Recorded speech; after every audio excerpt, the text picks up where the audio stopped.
안녕하십니까. 저는 오늘 그 가정교육에 대해서 특히 자녀들을 성품을 교육하는 것에 대해서 말씀을 드리게 된 이철희라고 합니다.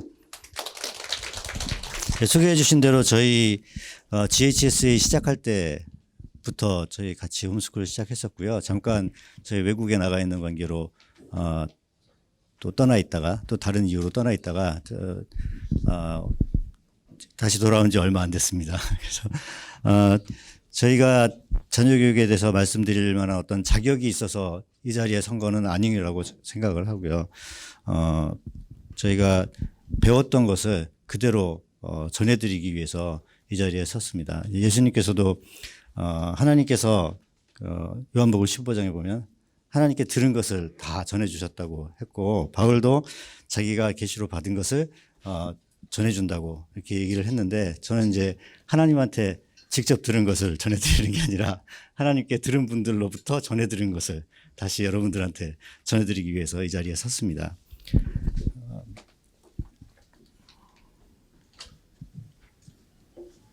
예, 오늘 말씀드릴 내용은 하나님의 관점에서 자녀와 가정이 어떤가, 뭐 다들 아시는 얘기 있으실 수도 있지만 이게 우리 삶 속에서 어떤 중요성을 가지는지 좀 간단히 말씀을 드리고, 그 교육에 대해서 특히 성품 교육이 왜 중요한지 그것을 말씀을 드리고, 그게 우리 삶 속에서 실천될 때 어떻게 실천되어야 될지 말씀을 드리려고 합니다. 근데 사실은 이 내용이 제가 교육을 받을 때에는 며칠에 걸쳐서 또는 이제 몇 달에 걸쳐서 교육을 받은 내용이고요. 제가 전에 강의할 때 2시간 동안 했던 내용이에요. 근데 저한테 이제 오늘 1시간이 주어져 있고요. 지금 51분이 남아 있습니다. 그래서 굉장히 빨리 진행을 해야 될 것 같아서 아마 저는 오늘 여기까지 자세히 말씀드리면 성공적으로 시간 관리를 한 게 아닐까 이렇게 생각을 하고 있고요. 그래서 여기까지 말씀을 드리고 나면 뒤는 빨리 넘어가더라도 좀 양해를 해 주시기 바랍니다. 일단 첫 번째로 생각해 보고 싶은 게 하나님의 관점에서 하나님께서 자녀를 어떻게 보고 계신가, 자녀라는 게 어떤 것인가, 그걸 한번 좀 살펴봤으면 합니다. 시편 127편 3절부터 5절의 말씀인데요. 보라, 자식들은 여호와의 기업이요 퇴열매는 그의 상급이로다. 젊은 자의 자식은 장사의 수중에 화살 같으니 이것이 그의 화살통에 가득한 자는 복되도다. 그들이 성문에서 그들의 원수와談판할 때 수치를 당하지 아니하리로다. 맨 마지막 말씀은 인원이 많기 때문에 유리하다라는 얘기죠. 어떻게 생각하십니까? 하나님께서 우리에게 주신 하나님의 유산이다, 상이다, 우리와 함께 어떤 일들을 같이 할 사람들이다, 이렇게 생각하십니까? 어떤 분들은 뭐 자녀를 안 낳을 수도 있고 한두 명 낳는 세대에 지금 무슨 얘기냐, 이거 뭐 쓰여진 시대도 그렇고 이거 철기 시대의 유산 아니냐, 이렇게 생각하실 수도 있으실 것 같아요. 근데 저희는 지금도 이것이 사실이고 또 진리라고 믿습니다. 우리 가정이 사실 이것의 증인이고요. 그걸 좀 말씀드리고 싶어서 이 자리에 섰고요. 또 많은 다른 증인들이 있습니다. 그런데 이게 사실이 되기 위해서는 이제 어떤 전제 조건이 좀 있습니다. 자, 방금 말씀드린 대로 자녀는 상으로 주신 것이다 라는 게 하나님의 관점이고요. 그런데 전제 조건이 뭐냐면요, 자녀를 주의 교훈과 훈계로 가르쳐야 한다는 겁니다. 여기 이제 에베소서 6장 4절 말씀이 있는데요. 또 아비들아, 너희 자녀를 노예롭게 하지 말고 오직 주의 교훈과 훈계로 양육하라, 이렇게 말씀하셨는데요. 여기 교훈이라고 되어 있는 말씀은 성경에서 원어로 훈계, 의로 교육한다, 주의 징계하심, 이렇게 번역된 단어입니다. 이 내용은 뭐냐면 어린아이를 교육하는 거, 훈련하는 거, 그리고 그 교육과 훈련의 과정에 수반되는 어떤 징계, 그래서 계속 가르쳐가는 걸 말하고 있습니다. 교육해가는 거고요. 그다음에 훈계라고 하는 거는 성경에서 깨우침, 훈계, 또 이건 이단에 빠진 사람들을 한두 번 훈계하고 멀리하라 하는 말씀에 나와 있는 단어입니다. 이게 무슨 말이냐면 잘못된 거를 깨우쳐 주는 거예요. 잘못된 걸 가르쳐 주는 겁니다. 다시 말하면 자녀를 어떻게 해야 되냐면 주의 교훈, 그러니까 주님 안에서 주님의 말씀으로 트레이닝을 계속하고 필요하다면 징계를 하고 또 잘못된 것을 깨우쳐주고 가르쳐줘야 될 대상이라는 거죠. 이게 굉장히 중요한 자녀가 상이 되기 위한 중요한 전제 조건이라고 저는 생각합니다. 저희 가족의 경우를 방금 보셨죠? 저희 자녀들 방금 보셨는데 저희가 이게 2009년에 찍은 사진입니다. 홈스쿨을 시작하고 3년 됐을 때 사진이고요.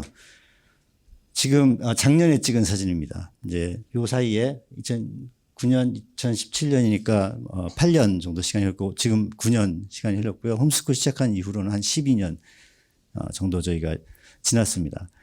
그 사이에 달라진 게 많이 보이시죠? 예, 우리 막내가 지금 우리 집에서 가장 큰 사람이 됐다고 자랑을 하고 다니게 됐습니다. 그리고 두 딸은 이제 성인이 돼서 이제 세상에 나가서 하나님의 뜻을 이룰 준비를 하고 있습니다. 저희는 저희 자녀가 상이라고 생각을 합니다.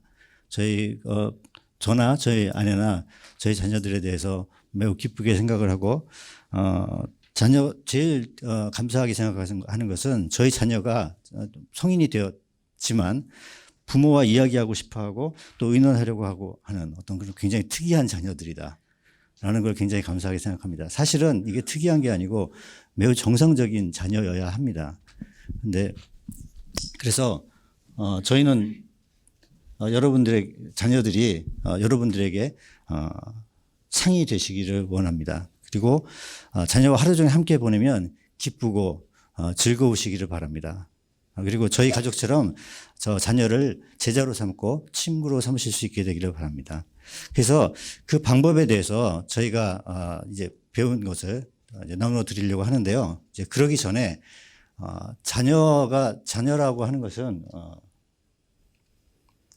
가정의 일원이기 때문에 가정의 일원으로서 저희 자녀를 봐야 하기 때문에 가정에 대한 하나님의 뜻을 먼저 알아보고 싶습니다. 이제 첫 번째로 저희는 이제 하나님이 저희를 부르실 때 가정으로 저희를 부르셨다고 믿습니다. 근데 하나님이 가정을 부르시다고 보는 첫 번째 이유는 하나님이 가정을 만드셨기 때문입니다. 창세기 1장에 보면 하나님이 자기의 형상대로 사람을 창조하셨는데 남자와 여자를 창조하셨죠. 그리고 2장에 보면 남자가 아내와 합하여서 둘이 한 몸을 이루어야 된다. 이제 가정을 만들어 주신 거죠. 부부만 있는 가정도 있을 수 있겠지만 사실 이 가정에는 자녀를 하나님이 또 축복으로 주셨습니다. 저희가 또 가정으로 부름받았다고 생각하는 두 번째 이유는 하나님이 우리를 보실 때 그냥 뚝 떨어진 개인으로 보시는 게 아니라 하나님이 우리를 가계에 따라서 구분하시기 때문입니다. 성경을 보면 이스라엘을 하나님이 부르실 때 자신을 소개하기를 내 조상의 하나님이다. 아브라함의 하나님, 이삭의 하나님, 그리고 야곱의 하나님이다. 이렇게 소개를 하십니다. 그리고 더 중요한 부분은 모든 기독교인이 이 아브라함의 가계에 편입된다는 겁니다. 갈라디아서에 보면 너희가 그리스도께 속한 자면 곧 아브라함의 자손이다. 아브라함은 로마서에 하나님 앞에서 우리 모든 사람의 조상이 된다. 아브라함에게 주신 약속이 있고요. 그 약속을 따라서 우리가 하나님의 계획 안에 들어가게 되는 겁니다. 그리고 또 한 가지 이제 중요한 사실이라고 생각되는 것은 하나님은 개인을 구원하시지만 또 가정을 구원하신다는 겁니다. 그래서 사도행전에 보면 너와 내 온 집이 구원을 얻을 말씀이 내게 이르렀다. 또는 주 예수를 믿으라 그리하면 너와 내 집이 구원을 얻으리라. 그렇게 말씀을 하시고요. 그리고 또 출애굽기 역시 또 이스라엘을 불러낼 때 하시는 말씀인데 6월절에 대한 얘기를 하실 때 6월절에 민족을 구원하시기도 했지만 이스라엘 민족을 구원하시기도 했지만 6월절에 여호와의 사자가 각 집을 방문해서 집별로 문설주에 어떤 사인이 있는지 없는지 피를 발랐는지 안 발랐는지를 보고 그 집을 넘어갑니다. 집 단위로 구원이 이르죠. 그래서 우연히 뭐 이건 상상입니다만 우연히 놀러 왔다가 그 집에 있었던 다른 사람들도 같이 구원을 받았을 거라고 생각이 됩니다. 그리고 또 하나님을 섬기는 일에 대해서도 여호수아 24장이 무슨 대목일까요? 예. 여호수아 24장이 여호수아가 죽기 직전입니다. 이스라엘이 가나안 땅을 거의 다 점령했을 때 그때 죽기 전에 이상한 얘기를 해요. 이스라엘 백성들 다 모아놓고 너희가 섬길 자를 오늘 선택해라. 이렇게 얘기를 합니다. 선택한 지 오래된 것 같은데 이상한 얘기를 합니다. 오직 나와 내 집은 여호와를 섬기겠노라. 예, 이렇게 얘기를 하죠. 이 얘기는 이제 계속해서 뒤에 나올 얘기이기 때문에 자세히는 말씀을 안 드리겠습니다. 그리고 하나님께서 아브라함을 택하신 이유에 대해서 성경에서 설명하고 있는 구절이 있는데요. 저는 굉장히 중요한 대목이라고 생각합니다만 그냥 쓱 넘어가게 됩니다. 왜냐하면 보통 이 구절이 그 소돔과 고모라 얘기 앞쪽에 나오는 얘기라서 그냥 중요성을 생각하지 않고 넘어가는 것 같아요. 아브라함을 왜 택했는지를 이렇게 얘기하십니다. 내가 그로 그 자식과 권속에게 명하여 여호와의 도를 지켜 공의와 정의를 행하게 하려고 그를 택했다는 겁니다. 무슨 얘기냐면 가족에게 자녀들에게 하나님의 말씀을 잘 교육할 사람이라고 생각해서 아브라함을 택했다는 겁니다. 하나님께서는 가정을 통해서 또 가계를 통해서 하나님의 말씀이 계속 잘 교육되고 전해져 내려가는 것에 대해서 굉장히 중요하게 생각을 하십니다. 그래서 하나님께서 요약하자면 하나님은 우리를 가정으로 부르셨는데요. 하나님은 가정을 만드셨고 가계에 따라서 우리를 구분하시고 가정을 구원하시고 가정이 하나님을 섬기죠. 그래서 구원은 개인적으로 받습니다. 개인이 하나님을 만나죠. 그렇지만 구원받은 삶은 단체적입니다. 하나님이 세우신 단체가 두 개가 있는데요. 하나는 가정이고 하나는 교회입니다. 뭐 교회를 안 나오는 가나안 성도가 요새 많이 늘어난다고 하는데요. 그게 굉장히 위험한 이유가 하나님께서는 우리를 부르신 이유가 한 교회로 세워져 가도록 하기 위해서 부르셨기 때문입니다. 마찬가지로 가정 안에서도 하나님께서 계획하신 일이 있습니다. 가정 안에서 계획하신 일들을 살펴보기 전에 가장 기본적으로 하나님께서는 가정의 질서를 세워놓으셨는데요. 남편과 아내의 질서가 있습니다. 첫 번째 질서는 남편과 아내인데 아내들은 자기 남편에게 복종하기를 주께 하듯 그다음에 남편들은 아내 사랑하기를 그리스도께서 교회를 사랑하시고 그 교회를 위하여 자신을 주심 같이 하도록 하는 질서가 있고요. 부모와 자녀 간에는 자녀들은 주 안에서 부모에게 순종하는 것 이것이 옳다고 얘기를 하고 계시고요. 아비들에게는 아까 같이 보신 말씀입니다. 너희 자녀를 노엽게 하지 말고 오직 주의 교훈과 훈계로 양육을 하라라는 이런 질서가 세워져 있습니다. 그래서 이제 이 질서에 대해서 제가 조금 더 자세히 살펴보려고 합니다. 그래서 이 부분은 사실 거의 대부분 노엄 웨이크필드 목사님이라는 분의 강의로부터 제가 요약해서 이제 만든 자료입니다. 그래서 이분은 이제 홈스쿨 저희 한국에서 시작할 때부터 또 지구촌 교회에서도 세미나를 여러 번 하셨었고요.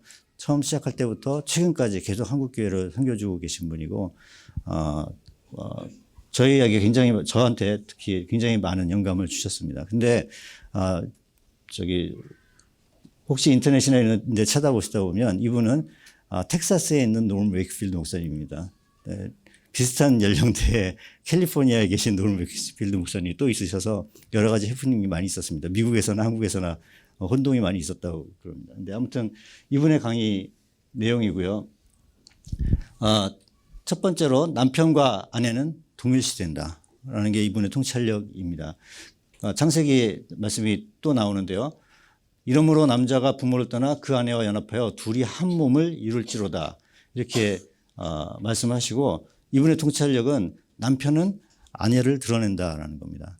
그래서 그러니까 어떤 얘기를 해주셨냐면 아내가 자기 남편에 대해서 굉장히 불만이 많아서 가는 데마다 남편에 대해 불평하고 남편 욕을 하고 다닌다. 그럼 어떤 일이 일어나겠는가? 그것은 자기가 남편이 굉장히 나쁜 사람이기 때문에 자기가 높아지겠는가? 아니면 함께 같이 낮아지겠는가? 그 말씀을 하셨어요. 그러니까 아내가 남편을 무시하면 자기 수치를 드러내는 것이고 아내가 남편을 존경하면 자기 영광을 나타내는 것이다. 그렇게 훌륭한 남편과 같이 살면서 행복한 생활을 하고 있는 아내가 되는 것이죠. 그래서 마찬가지로 아내는 남편을 드러내게 되는 것입니다.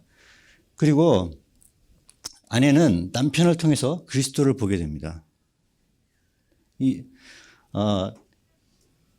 구절도 아까 봤기 때문에 간단하게만 말씀드리면 남편은 그리스도께서 교회의 머리 된 것 같이 남편은 아내의 머리가 됩니다. 남편이 자기에게 어떠한가를 보면서 그리스도께서 어떠하신가를 보게 되는 거죠.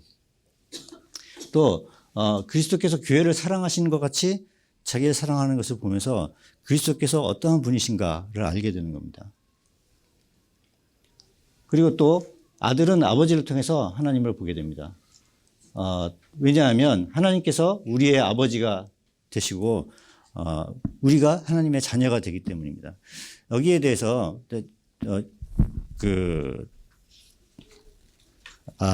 지난주에 온누리교회 박지원 목사님께서 동일한 통찰을 가지고 얘기를 해주셨어요. 무슨 얘기를 하셨냐면 이게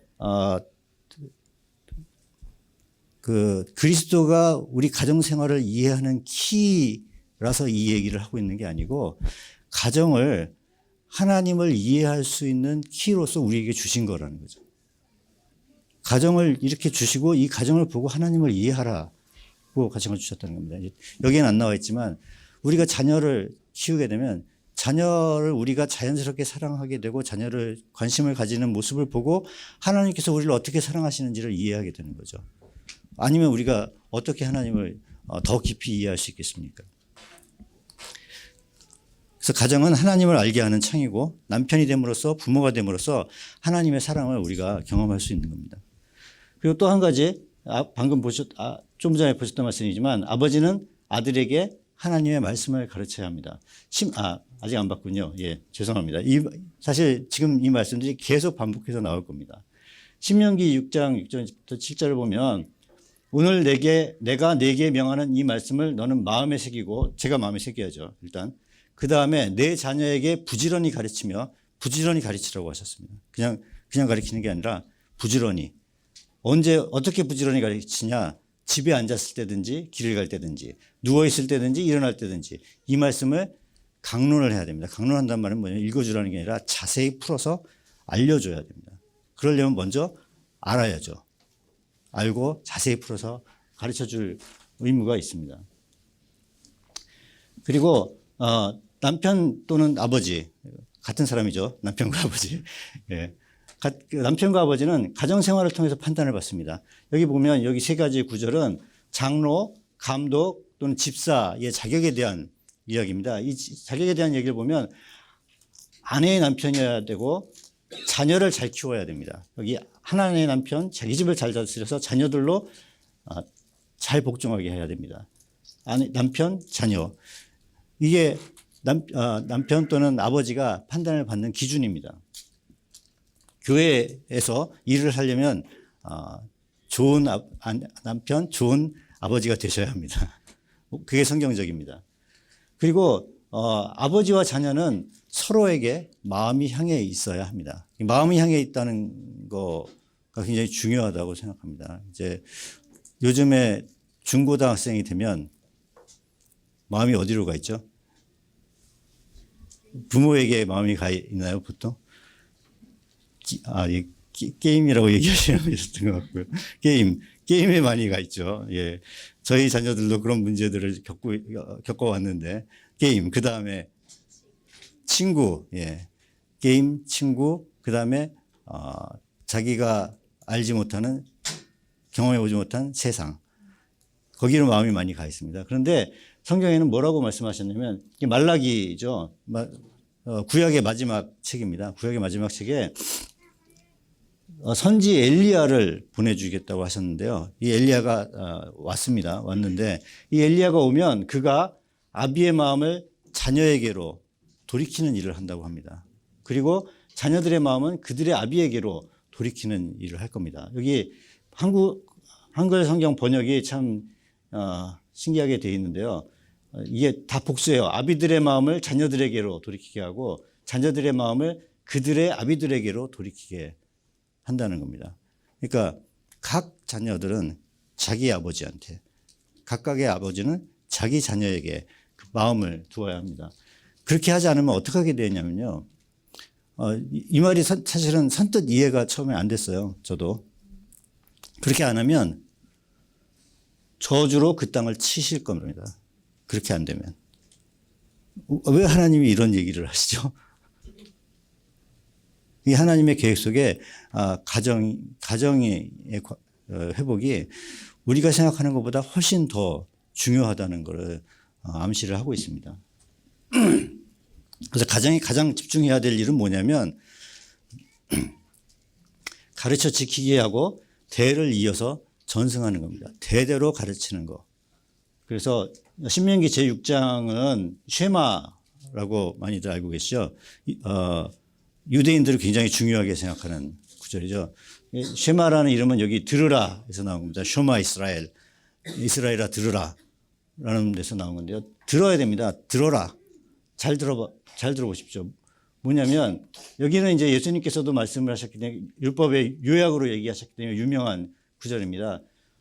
너는 마음을 다하고 뜻을 다하고 힘을 다하여 내 하나님 여호와를 사랑해야 됩니다. 그리고 그 뒤에 저에게 중요한 구절이 나오는데 방금 살펴봤던 말씀입니다. 마음에 먼저 새겨야 하고 자녀들한테 부지런하게 가르치라는 거죠. 이게 하나님이 주신 계명의 크고 제일 되는 계명입니다. 크고 제일 되는 계명의 구체적인 실천 방안입니다. 일단 마음에 새겨야 되고요. 그 다음에 부지런히 가르쳐야 됩니다. 하나님은 이 가르쳐서 지키게 하는 것, 그리고 기억하게 하는 일에 굉장히 관심이 많으십니다. 신명기에 보시면, 신명기는 이제 이스라엘 백성들이 광야에서 첫 세대가 다 죽고 두 번째 세대가 이스라엘 가나안 땅으로 들어가기 직전에 계명을 다시 주면서 하는 얘기인데요. 내게 주리라 맹세하신 땅으로 들어가게 하실 때에 여호와를 잊지 마라. 너를 애굽 땅 종되었던 집에서 인도해내신 여호와를 잊지 마라. 잊지 말라는 얘기가 굉장히 많이 나옵니다. 그리고 또 어떤 얘기가 나오냐면 신명기에 명령을 했고 그다음에 여호수아에서 실천을 했는데 그게 뭐냐면 가나안으로 들어가면 그리심산과 에발산에 반씩 나눠서 올라가 가지고 그리심산에서는 거기 축복의 말씀과 저주의 말씀이 써 있거든요. 그 부분에 축복의 말씀을 읽고 그 에발산에서는 저주의 말씀을 읽어라 라는 얘기입니다. 그리심산은 어떻게 생겼다고 하냐면요. 이제 저도 배운 겁니다. 그리심산은 푸른 산입니다. 에발산은 민둥산입니다. 색깔이 다릅니다. 초록색, 빨간색. 색깔이 다르고요. 저주받은 산으로 보입니다. 에발산이. 그리심산은 축복받은 산으로 보이고. 그러니까 눈으로 보여주면서 교육을 하는 겁니다. 계속 트레이닝하고 계속 교육을 하는 거죠. 들어가자마자부터 하는 교육이 뭐냐면 이 말씀을 지키면 그리심산처럼 된다. 이 말씀을 지키지 않으면 에발산처럼 된다. 들어가도 복을 받고 나가도 복을 받을 것이고 지키지 않으면 들어가도 저주를 받고 나가도 저주를 받을 것이다. 이것에 대해서 굉장히 길게 얘기를 합니다. 그리고 가르쳐 지키게 하라는 것은 예수님한테서도 굉장히 중요한 초점이었습니다. 예수님의 지상명령 또는 대위임령, 이 번역이 더 적절하다고 저는 생각을 하는데 대위임령이 마태복음 28장에 나오죠. 다들 잘 아시죠? 그러므로 너희는 가서 모든 민족을 제자로 삼아라. 제자로 삼는데 어떻게 제자를 삼아야 되는가? 첫 번째, 아버지와 아들과 성령의 이름으로 침례를 베푸는 게 제자를 삼는 방법입니다. 이거는 교회에서 굉장히 열심히 합니다. 열심히 안 하시는 분도 있지만 아무튼 교회의 목표 사명으로 생각을 하고 열심히 합니다. 근데 두 번째, 내가 너희에게 분부한 모든 것을 가르쳐 지키게 하라. 이 부분은 굉장히 상당히 소홀한 것 같아요. 상대적으로. 그게 저는 한국 교회에 많은 문제들을 가지고 오는 요인 중에 하나라고 생각을 합니다. 가르쳐 지키게 하는 일에 많이 소홀합니다. 이 가르쳐 지키게 하는 게 물론 교회 안에서 성도들을 가르쳐 지키게 하는 것도 포함이 됩니다만 저희는 가정에서 우리 자녀들에게 가르쳐 지키게 하는 것이 1차적으로 포함된다고 생각을 합니다.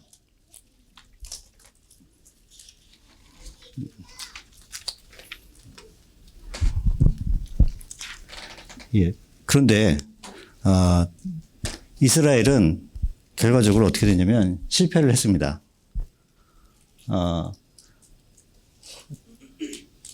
그런데 이스라엘 족속아 마치 아내가 그 남편을 속이고 떠난 같이 너희가 정령이 나를 속였느니라. 여호와의 말이니라. 남편과 아내의 관계에서 아내가 남편을 배신해 버렸어요. 예. 여호와의 종 눈의 아들 여호수아가 110세의 죽음에 아까 소개드렸던 나와 내 집은 여호와를 섬기겠다고 했던 말은 여호수아의 마지막 장에 나오고요. 그리고 그 다음 책이 사사기입니다. 사사기의 1장이 지나고 2장에 이런 일이 벌어집니다. 이스라엘 자손이 여호와의 목전에 악을 행하여 바알들을 섬기고 사실 그 앞에 무슨 얘기가 나오냐면요. 그 전 세대가 했던 일을 알지 못한다고. 알지 못하게 됐습니다. 그래서 사실 이런 악을 행한 이유가 뭐냐면요. 몰라서요. 안 가르쳐줘서. 기억하라고 그렇게 강조를 했는데. 그리고 심지어 요단강을 건너자마자 굉장히 사례가 많습니다. 기억하라고 한 게. 요단강을 건너자마자 돌 12개를 요단강에서 꺼내 갖고 와서 12개를 세우고 잊어버리지 마라. 기억해라. 이렇게 얘기하거든요. 그러니까 노이로제가 걸릴 정도로 기억해라. 제가 이걸 보면요. 왜 그랬는지 하나님이 그러셨는지 알 것 같아요. 금방 까먹을 거거든요. 그래서 기억하라는 겁니다. 그래서 우리 자녀들한테도 저희들도 계속해서 기억할 수 있도록 가르쳐야 됩니다. 그런데 이 실패의 이유에 대해서 바울이 로마서에서 어떤 예수님을 만나고 나서 깨달은 통찰력을 말씀을 해주고 있습니다. 그 이유가 뭐냐면 이거는 율법의 행위라는 거죠. 사실은 아무리 가르치고 기억하게 한다 하더라도 그 율법의 행위로 말미암아서는 의롭다고 하심을 받을 사람이 없다는 겁니다. 그러면 어떻게 가르쳐서 지키게 해야 됩니까? 하나님이 하실 수 있다고 마태복음에 얘기를 하고 있죠. 말씀을 하나씩 말씀드릴 수 있으면 좋겠지만 시간이 제약이 많이 돼 있어서 그냥 결론만 말씀드리자면 하나님으로서는 다 하실 수 있다. 그리고 그리스도 안에 있을 때 내 안에 거하라. 그리하면 열매를 맺을 것이다. 내 안에 있지 않으면 열매 못 맺는다. 이렇게 얘기를 하신 건데 뒤집어서 말하면 내 안에 있으면 열매를 맺는다. 예수님께서 그렇게 얘기하셨고요. 성령께서 하십니다. 만일 우리가 성령으로 살면 또한 성령으로 행하게 된다. 우리가 여기 앞에 산다는 거는 생명을 얻는다는 거죠. 성령으로 생명을 얻었으면 또한 우리는 성령으로 살게 되는 거죠. 행하게 되는 겁니다. 그럴 수 있다고 말씀을 하고 계십니다. 그러니까 성부와 성자와 성령의 힘을 입어서 우리가 가르쳐야 됩니다. 우리 힘으로 가르치는 게 아닙니다. 다시 한번 아까 봤던 말씀을 보겠습니다. 오직 나와 내 집은 여호와를 섬기겠다. 여호수아가 했던 말씀인데요. 삼위의 하나님 앞에서 삼위의 도우심으로 하나님의 말씀을 가르쳐서 지키도록 해보시지 않겠습니까? 예. 이제 이렇게 결심을 여러분들이 하셨다면 이제 교육에 대해서 이 가르쳐 지키게 하는 일에 대해서 조금 더 자세히 알아보려고 합니다. 가정 안에서 교육에 대한 하나님의 계획을 좀 살펴보도록 하겠습니다. 일단 기본적으로는 교육에 대한 권위가 아버지한테 있습니다. 아까 보셨던 말씀인데요. 누가 가르쳐야 되냐면 아버지가 자녀에게 가르쳐야 됩니다. 물론 여기에 나오는 말씀만 가지고 보면 자녀에게라는 말만 있으니까 어머니가 가르치셔도 되겠죠. 그런데 에베소서에 보면 아비들아 주의 교훈과 훈계로 양육해라 라고 하는 말씀이 있죠. 그래서 기본적으로는 아버지한테 교육에 대한 권위가 있습니다. 그리고 아까 보셨던 말씀입니다. 계속해서 아비의 마음을 자녀에게로 돌이켜야 합니다. 뒤에 얘기는 나중에 하시고, 첫 번째, 아버지들의 마음이 자녀에게 향해야 됩니다. 아까 자녀들의 마음이 어디가 있느냐고 질문을 드렸었죠. 아버지의 마음은 어디에 있습니까? 자녀에게 있으십니까, 지금? 예. 요즘에 아버지의 마음은 어디가 있습니까? 승진에 가 있습니까? 연봉 액수에 가 있습니까? 아니면, 어떤 취미? 어디에 마음이 가 있죠? 이 말씀도 뒤에 조금 더 드릴 건데요. 아버지의 마음을 자녀에게 돌이키셔야 됩니다. 아버지가 자녀들을 보셔야 됩니다. 그게 먼저입니다. 그리고 자녀들의 마음이 아버지에게 가야 되죠. 이게 아까 말씀드렸었는데요. 엘리야가 왔습니다. 이거 누구를 설명하는 거냐면요. 누가복음 1장에 침례 요한을 설명하는 글입니다. 엘리야가 왔습니다. 엘리야가 와서 아비의 마음을 자식에게 돌이키는 일을 했다고 합니다. 그런가요? 여러분들 이게 사실이라고 생각하십니까? 성령이 오시면 아버지의 마음이 자녀에게, 엘리야의 영이라는, 심령이라는 게 성령이거든요. 성령의 능력으로 아버지의 마음이 자녀에게 향하게 됩니다. 그 뒤에 부분은 조금 바뀌었습니다. 뒤에 바뀌었는데 이걸 말씀드릴 시간은 없는 것 같아서 그냥 지나가도록 하겠습니다. 자, 아버지의 마음이 자녀에게 향해야 됩니다. 여기서 이제 성경에서 조금 벗어나서요. 학교 교육에 대해서 조금 살펴보려고 그래요. 학교 교육은 사실은 역사가 수백 년에 불과합니다. 그리고 목적 자체가 국가 재건을 위해서 또는 뒤에 보면 어떤 국가의 국민을 기르기 위해서가 목적입니다. 예전에는 이제 사립학교도 있었고 개인교사도 있었죠. 오래된 교육 방법입니다.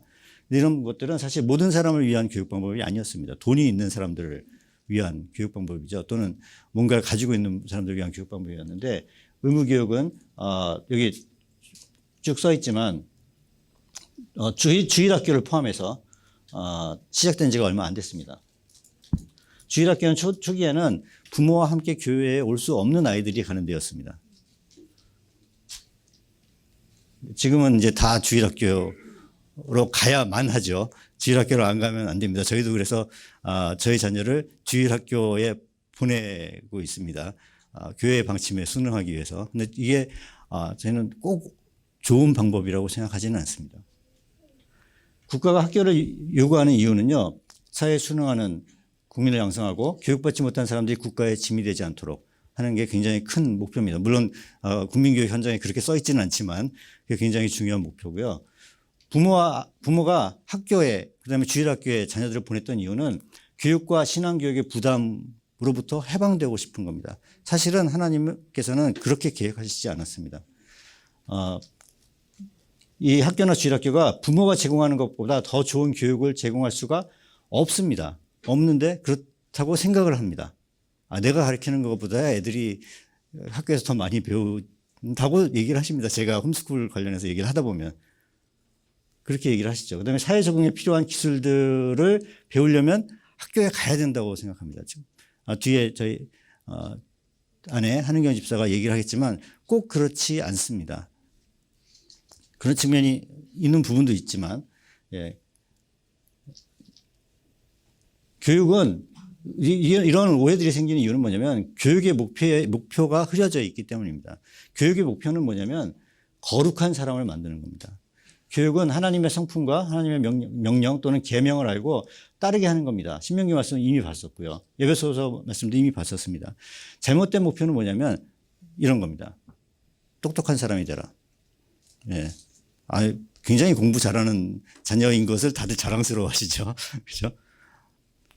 그거보다는 하나님의 말씀을 마음에 새긴 자녀인 것을 자랑스러워 하셔야 합니다. 그리고 좋은 직장을 위해서 준비해라. 좋은 학교, 우리나라 좀 심한 것 같은데요. 좋은 학교 가야 좋은 직장을 간다고 생각을 하죠. 또 이거는 저는 굉장히 위험한 얘기라고 생각하는데, 이걸 제가 처음 준비할 때는 이게 아주 유행하는 얘기라서 썼는데, 고지론이라는 게 있습니다. 뭐냐면 일단 하나님께 크게 쓰임받기 위해서 준비를 해라. 높은 데 올라가라. 고지에 올라가라. 고지를 점령해라. 그 다음에 보자. 그 다음에 보면 하나님으로부터 떠나 있는 사람으로 발견되기가 십상입니다. 근데 이런 고지론을 얘기하시는 목사님들이 많이 있었습니다. 지금 교회 찌질하게라는 표현을 하시는 걸 제가 들은 적이 있어요. 설교 듣다가. 찌질하게 주일학교 와서 주일날 그러고 있지 말고 학원 가서 공부해라. 남들이 보기에 멋있는 사람이 되라. 하나님이 쓰임받을 수 있게 준비해라. 이렇게 얘기하시는 걸 들은 적이 있습니다. 이건 잘못된 목표들입니다. 가장 훌륭한 교육의 방법은 가정교육이고요.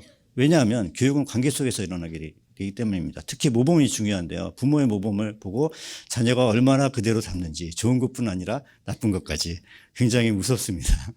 네, 성품과 명령이 교육될 때 자녀의 삶뿐 아니라 부모의 삶이 변화됩니다. 그리고 교육에 있어서의 관건은 전문 지식이 아니고 사랑과 신뢰의 관계이죠. 전문 지식은 뒤에 제가 한의경 집사한테 다 미루는 것 같은데 뒤에 한의경 집사가 얘기하겠지만 도움을 받을 수 있는 다른 방법들이 있습니다. 지식은 교육의 과정에서 자연스럽게 따라오게 되고요.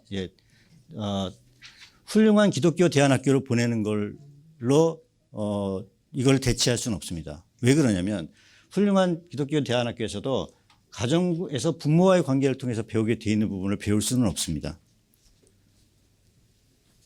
그래서 만약에 여러 가지 사정상 홈스쿨링을 못 하신다 하더라도 저는 가정에서 교육해야 될 부분에 대한 특히 말씀을 가르치고 성품을 가르쳐야 되는 하나님의 명령을 가르쳐야 되는 부분에 대한 것은 여러분들이 타협을 하시지 않았으면 좋겠습니다.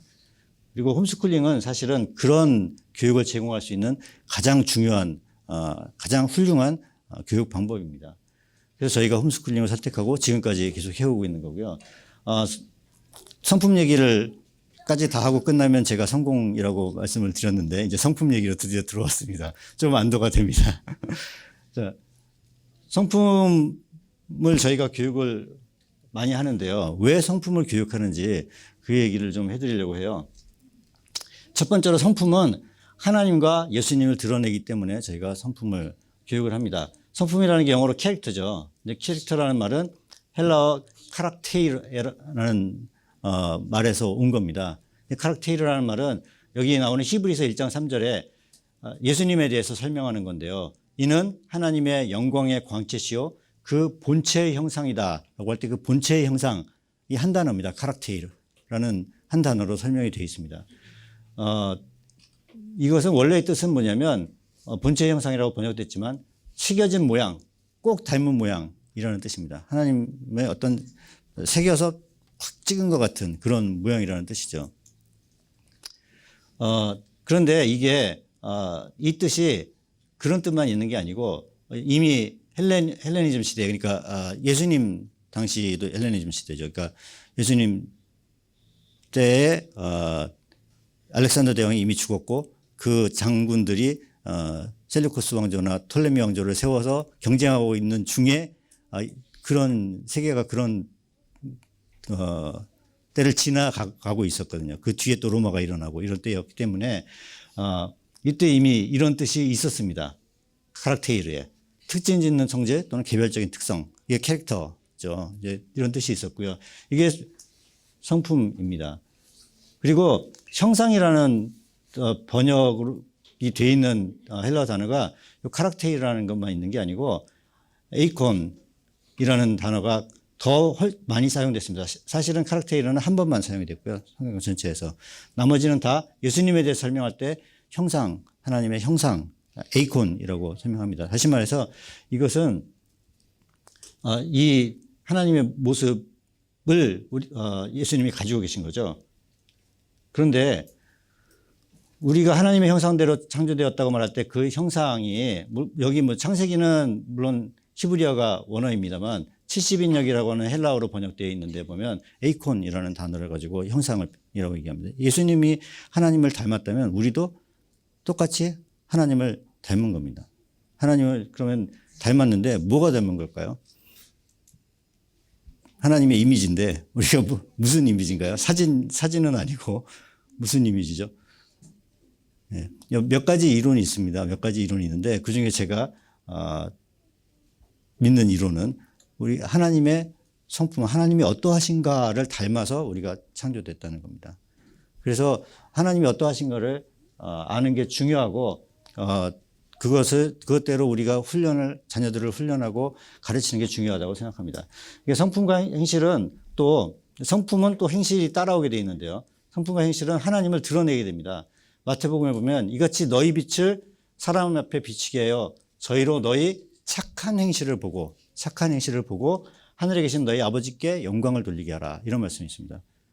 신기하지 않습니까? 우리가 착한데 왜 사람들이 하나님께 영광을 돌립니까? 예, 우리 속에서 하나님을 보기 때문입니다. 우리가 하나님의 형상을 드러내기 때문이죠. 베드로전서에 보면 믿지 않는 아내들에게 하는 말이 있습니다. 믿지 않는 남편을 둔 아내, 죄송합니다. 믿지 않는 남편을 둔 아내들에게 하는 말이 있습니다. 자기 남편에게 순복하라고 합니다. 도를 순종치 않는 자라도, 여기서 도라고 말한 게 초대교회의 도라고 말하면 그게 복음을 믿는 기독교를 얘기하는 겁니다. 기독교를 순종하지 않는 자라도 말로 구원을 받는 게 아니라 아내의 행위로 말미암아 그걸 보고 구원을 얻을 수 있다는 겁니다. 그러니까 순복하고 좋은 성품으로 좋은 행동을 보여주라는 거죠. 그리고 우리가 성령의 열매들을 갈라디아서에서 볼 수 있는데요. 이 성령의 열매들이 하나하나 다 보시면 성품입니다. 저희가 배우는 성품들입니다. 성령의 열매로 맺히는 것들, 성령께서 일을 하시면 우리에게 성품이 열매로 맺히게 됩니다. 그래서 가정교육은 말씀을 교육하는 것이고요. 아까 신명기 말씀을 봤죠.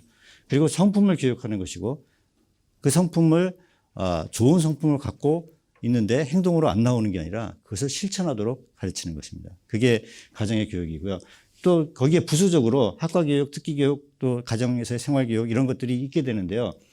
이런 것들을 통해서 이런 것들은 전부 다 이것을 통해서 성품과 명령을 가르치고 실습하는 실천의 장이 됩니다. 그래서 학과교육이나 특기교육은 그걸 통해서 어떻게 하나님을 드러내겠는가 쭉 제가 썼습니다. 제 얘기가 아니고 제가 성함은 잠깐 잊어버렸는데 한동대 교수님으로 계신 외국분입니다. 미국분이 강의를 하신 거의 요약입니다. 거기에 1시간 반 정도 강의하셨던 내용이 있는데 홈스쿨 세미나 때 저도 동의합니다. 저도 동의하고 예를 들어서 수학 왜 배워요? 라고 우리 아들이 계속해서 질문을 합니다. 아무 데도 쓸데없는 것 같은데 왜 배우는지. 세계의 수리적인 논리적인 질서를 배우면서 질서를 세우신 하나님의 지혜에 감탄하고 하나님을 찬양할 수 있습니다. 저는 수학을 계속 쓰고 있는데요. 일을 하면서 수학을 쓸 때마다 이런 것들을 굉장히 많이 느낍니다. 그 다음에 가정생활을 통해서는 하나님의 말씀을 배우고 실천하고 성품과 명령을 가르치고 실습을 하는 그런 일들을 할 수가 있습니다. 예를 들면 순종하는 연습을 어디서 하죠?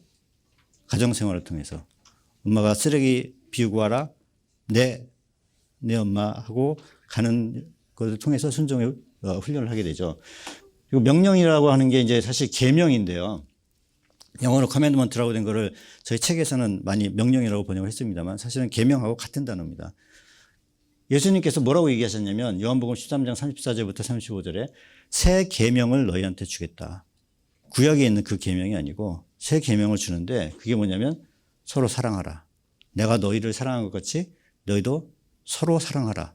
그렇게 하면 너희가 서로 사랑하면 이로써 모든 사람이 너희가 내 제자인 줄 알 것이다. 앞에 나왔던 말씀들하고 일맥상통하는 이야기죠. 서로 사랑하라는 게 가장 중요한 계명입니다. 이 성품을 이루고 이 성품대로 실천하라는 게 예수님의 새로운 계명이고요. 이 계명이 예수님의 지상명령 또는 대위임령에서 가르쳐 지키게 하라는 것의 핵심입니다. 서로 사랑할 수 있게 되는 것. 그리고 그래서 이거는 건너뛰겠습니다. 성품을 교육할 때 예수님의 성품 및 그와 관련된 명령 또는 계명을 배우게 되는데요. 제일 중요한 게 사랑이고요. 사랑에 더해서 48가지의 성품을 추가로 저희가 배우도록 커리큘럼이 만들어져 있습니다. GHSA도 그렇게 되어 있고 그런 커리큘럼들이 여러 가지가 있습니다. 그래서 홈스쿨링을 시작하기 위해서는 4가지 기본 성품을 훈련하고 시작하셔야 되는데요. 예. 이게 굉장히 중요한 얘기긴 한데 시간 관계상 건너뛰고 성품 교육의 방법은 저희 한은경 집사가 좀 더 자세히 구체적으로 설명을 드리겠습니다. 그래서 예.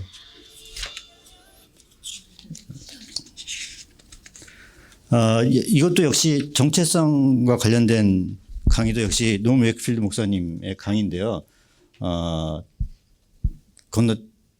많이 건너뛰겠습니다. 중요한 것만 말씀을 드릴 텐데요. 일단 우리의 그 구원받은 삶을 통해서 또는 홈스쿨링을 통해서 우리가 발견해야 될 중요한 요소 중에 하나가 뭐냐면 우리가 그리스도에 속한다는 정체성입니다. 뭐 다 알고 계시죠? 우리는 그리스도에 속합니다. 우리는 그리스도의 것이고 그리스도는 하나님의 것이고요. 그다음에 하나님이 영이 거하시면 우리가 그리스도의 사람이죠. 그리고 또 한 가지 중요한 정체성은 우리가 하나님의 백성이 되도록 부르심을 받았다는 겁니다. 하나님이 우리를 부르실 때 가정으로 부르신다고 아까 말씀드렸죠. 가정으로 불러내셔서 모으시면 그게 뭐가 되냐면 우리가 하나님의 백성이 됩니다. 하나님의 백성, 내 백성을 내보내라 라고 이제 출애굽기에도 반복적으로 얘기합니다. 이제 출애굽기에 이스라엘을 부를 때 처음 이렇게 부르시는 거거든요. 그러니까 바로에게 얘기하면서 계속 내 백성을 내보내라. 내 백성이 나를 섬기게 하라. 내 백성을 내보내라. 반복적으로 내 백성이라고 얘기하시고요. 베드로전서에 보면 이 말을 베드로전서에서 반복을 하고 있습니다. 이 말을. 그러나 너희는 택하신 족속이요 왕같은 제사장들이요 거룩한 나라요 그의 소유된 백성이니 하나님의 나라 하나님의 백성이라는 겁니다. 우리가 이렇게 백성이 된 이유는 뭐냐면요, 너희를 어두운 데서 불러내어 그의 기이한 빛에 들어가게 하시니 하나님이죠. 그분의 아름다운 덕을 이 백성을 통해서 선포하게 하시기 위해서 우리를 불러내신 겁니다. 우리에게 구원을 주시는 거에 여러 가지 목적이 있지만 궁극적인 목적 중에 하나는 우리가 하나님의 백성이 되고 이 백성이 하나님을 드러내게 하는 겁니다. 그래서 어떻게 드러내냐? 하나님의 백성은 거룩해야 됩니다. 거룩함으로써 하나님을 드러내게 됩니다. 베드로전서에 이어지는 앞에 구절인데요. 오직 너희를 부르신 거룩한 신이처럼 너희도 모든 행실에 거룩한 자가 되라.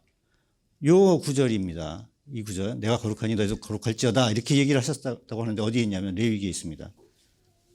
너희는 거룩하라. 이는 나 여호와 너희 하나님이 거룩함이니라. 여기서 거룩하다고 할 때 이 거룩함이라는 단어의 원어의 뜻은 뭐냐면요, 구분되었다는 겁니다.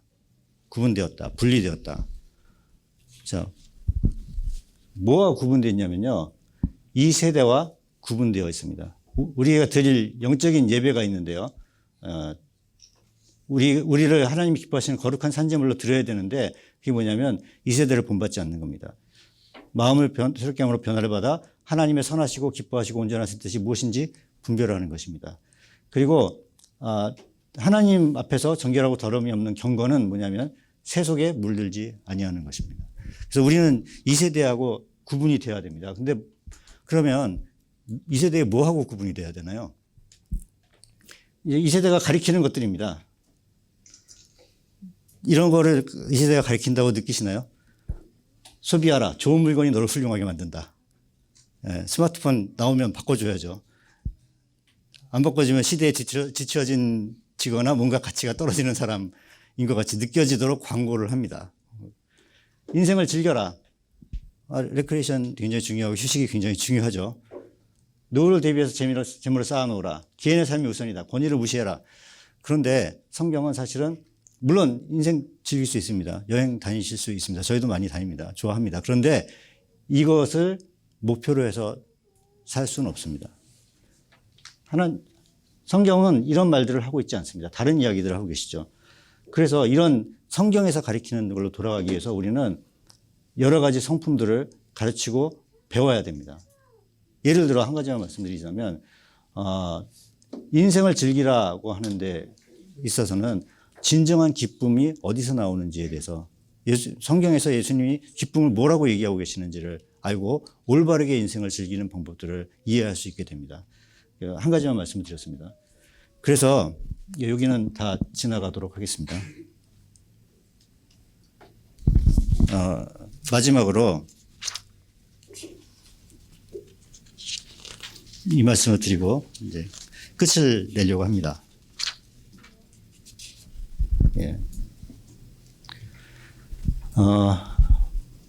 이 성품에 여러 가지 열매들이 맺히는데요. 이게 앞에서 살펴봤던 것들입니다. 아름다운 가정생활, 그다음에 영적인 예배와 참 경건, 이 세대를 본받지 않고 그리스도를 본받는 것, 그리고 행함의 열매가 있는 믿음. 이런 열매들이 어떻게 맺히냐면 아까 말씀드린 대로 사람으로서 할 수 있는 일이 아니고 성부와 성자와 성령으로 인하여 저희가 특히 성령의 도우심으로 우리가 이런 열매들을 맺게 됩니다. 그런데 성령의 도우심을 받지 못하는, 성품의 열매를 맺지 못하는 굉장히 중요한 이유 하나를 성경이 반복적으로 제시를 하고 있습니다. 그게 뭐냐면 하나님과 성공이 경쟁한다는 겁니다. 마태복음 13장 21절에 씨 뿌리는 사람의 비유 중에 한 가지가 있는데요. 가시떨기에 뿌려진 겁니다. 이건 뭐냐면 말씀을 들어요. 말씀을 듣는데 세상의 염려와 재물의 유혹에 말씀이 막혀서 결실하지 못합니다. 열매를 못 맺습니다. 말씀을 듣는데. 열매를 못 맺는 이유가 뭐라고요? 세상의 염려. 그 다음에 두 번째는 재물의 유혹. 예, 이것 때문에 열매를 맺지 못합니다. 그래서 정체성을 확실히 해야 됩니다. 우리가 어떤 사람인가. 마태복음에 또 6장에 이건 이제 산상수훈에 나오는 얘기입니다. 산상수훈에 굉장히 많은 부분을 할애해서 예수님께서 이 얘기를 하고 계신데요. 한 사람이 두 주인을 섬기지 못할 것이니 혹 이를 미워하고 저를 사랑하거나 혹 이를 중히 여기고 저를 경히 여김이라. 너희가 하나님과 재물을 겸하여 섬기지 못하느니라. 초점이 어디 있냐는 거죠. 재물 모아야 됩니다. 우리 성품 중에 재물을 모으는 성품이 있어요. 얼마 전에 했습니다. 예, 자원선용. 재물을 모으는 성품이 있습니다. 재물을 모아야 됩니다. 하나님의 뜻대로. 그런데 재물을 섬기면 안 됩니다. 하나님과 재물을 겸하여 섬겨서는 안 됩니다. 여호수아의 말씀, 너희가 섬길 자를 오늘 택하라. 오직 나와 내 집은 여호와를 섬기겠노라. 라고 한 이후에 여호수아가 경고를 합니다. 웃기는 얘기를 하나 해요. 너희 하나님 못 섬길걸? 이럽니다. 이 뒤에 우리도 다 섬길게요. 라고 지금도 섬기는데 라고 생각하면서 우리도 다 섬길게요. 라고 이스라엘 백성이 이구동성으로 얘기를 하니까 여호수아가 못 섬길걸? 왜냐하면 그는 거룩하신 하나님이요 질투하시는 하나님이라서 너희가 계명을 안 지키면 용서를 안 하실 거야. 이렇게 얘기를 합니다. 그게 이제 정말 사실인지는 차치하고 굉장히 중요한 얘기입니다. 이것도 하고 저것도 하겠다고 생각하는 사람은 잘 생각해 봐야 되는 겁니다. 그래서 부자 청년의 얘기는 건너뛰고요. 우리가 계속해서 산상수훈에서 얘기하시는 겁니다. 이어서. 예, 시간이 다 됐다고.